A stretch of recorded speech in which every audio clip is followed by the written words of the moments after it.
Hello and welcome to Fraud Talk, the ACFE's monthly podcast. I'm Rihonna Scoggins, the ACFE Community Manager, and today I'll be reading a case study submitted by Eduardo Cuyos titled Overseas Contractor Bribed Official to Defraud the U.S. Government. A few years ago, I worked overseas as the Director of Internal Audit and Investigation. The organization's headquarters had 7 other support organizations to protect U.S. territory and resources.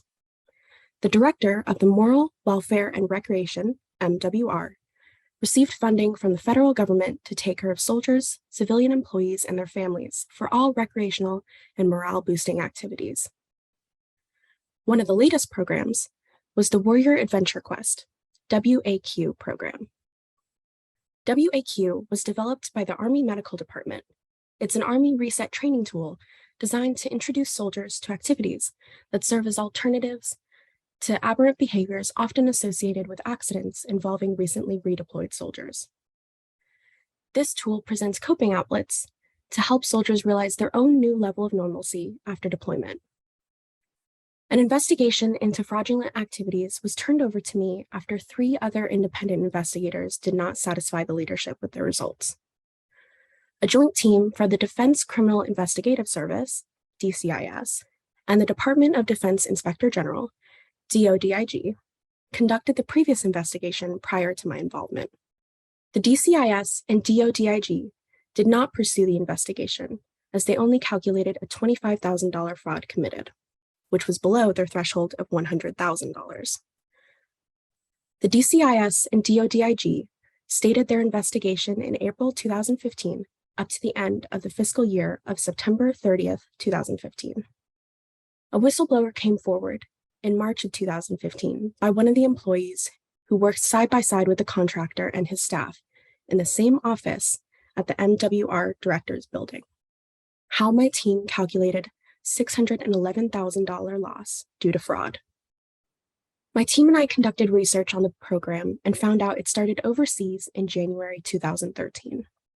I requested information from the MWR director, a primary POC for the investigation, and the chief of finance and accounting department, whose office was in the headquarters.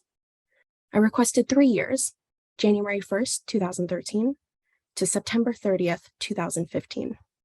Of computer system-generated GPC purchases, all key supporting documents, KSDs, including vendors' invoices and WAQ attendance rosters, and 3 years of GPC purchase journals from 6 geographically separated GPC cardholders. Boxes and boxes of KSDs arrived in our office, and I distributed each year of transactions to 3 members of my audit staff.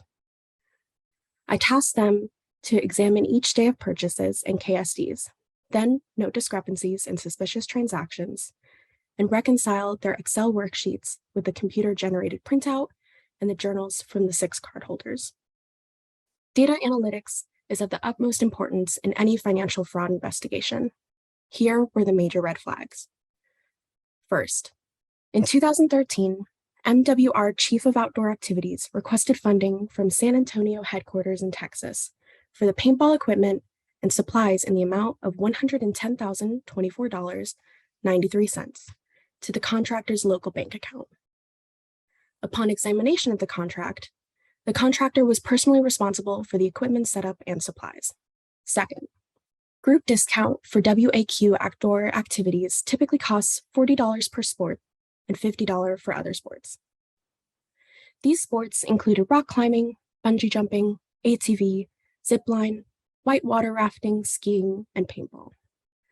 The contractor charged $60 and $70 per soldier attendee. Group discounts collected by the contractor for the 3-year period totaled $240,385. Third, the contractor and his staff were provided access to the soldiers database for all military, family, and Department of the Army, DA, civilian employees and their families.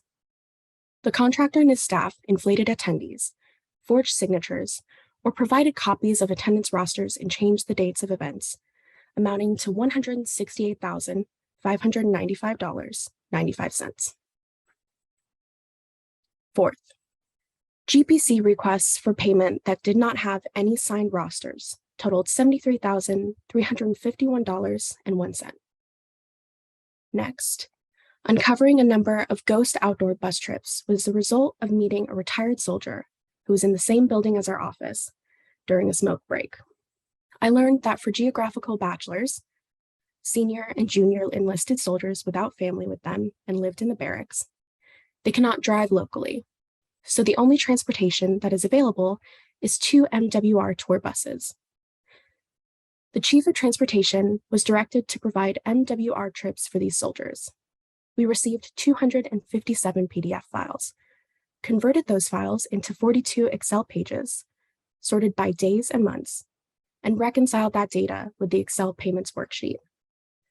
A total of $18,959.52 in fake attendance rosters were paid, but there were no outdoor activities that took place on those dates. A total of $611,316.41 in fraudulent payments was made to the contractor, which was way above the $25,000 calculated by the joint team of the DCIS and DODIG, and far exceeded the $100,000 threshold. Non-financial information, NFI, is as crucial as the financial information in fraud detection. Here is some of the non-financial information that was crucial and highly contributed to the success of the investigation. First, location setup. The chief of the MWR Outdoor Activities Office was on the second level of the building. He had 3 staffers, and their office was on the first level. The contractor and his 3 staff were also located at the first level and worked side by side, so there was no segregation of duties and accountabilities. The appearance of same team. The contractor bought Starbucks coffee and breakfast pastries for all, treated all lunches occasionally, and bought matching winter outfits for everyone. Next, the MWR chief approved all GPC requests for payment. The contractor had all GPC requests approved by the chief. He had a handheld card reader and would go to the different local national LN GPC cardholders and collect payments. LN cardholders had no choice but to pay the contractor, as all GPC requests were already signed and approved by the chief. LNs did not question their authority. Christmas holidays. Most of the soldiers went home to their families during Christmas. However, the attendance rosters presented were the same number as during the summertime. Summer versus winter. ATVs, whitewater rafting, zipline, and other sports are popular in summertime, but not normally happening during the wintertime. However, they were shown to have occurred during unusual times. Finally, trends and patterns. We plugged in the fraud trend that started within 3 months of the program in 2013, which increased through the end of 2013 and peaked in 2014. Fraud significantly declined after the whistleblowing in March 2015. The joint investigation conducted by the DCIS and DODIG teams covered the investigation after the whistleblower and did not start from the inception of the WQA program in January 2013. In this case, the detailed analysis of each financial transaction, the trend and pattern of the fraud activities, the time or season of the year for those outdoor activities, and the discovery of ghost bus outdoor movements from casual conversations were critical in the detection of the fraud committed. The long hours of interviews with the whistleblower, employees, other MWR chiefs, and the MWR director, as well as the help of the accounting and finance department staff and my team, made it all a successful fraud investigation. Thank you for listening. You can find this podcast, along with all other episodes of Fraud Talk, on acfe.com, Spotify, iTunes, or wherever you listen to your podcasts. This has been Rihonna Scoggins, signing off.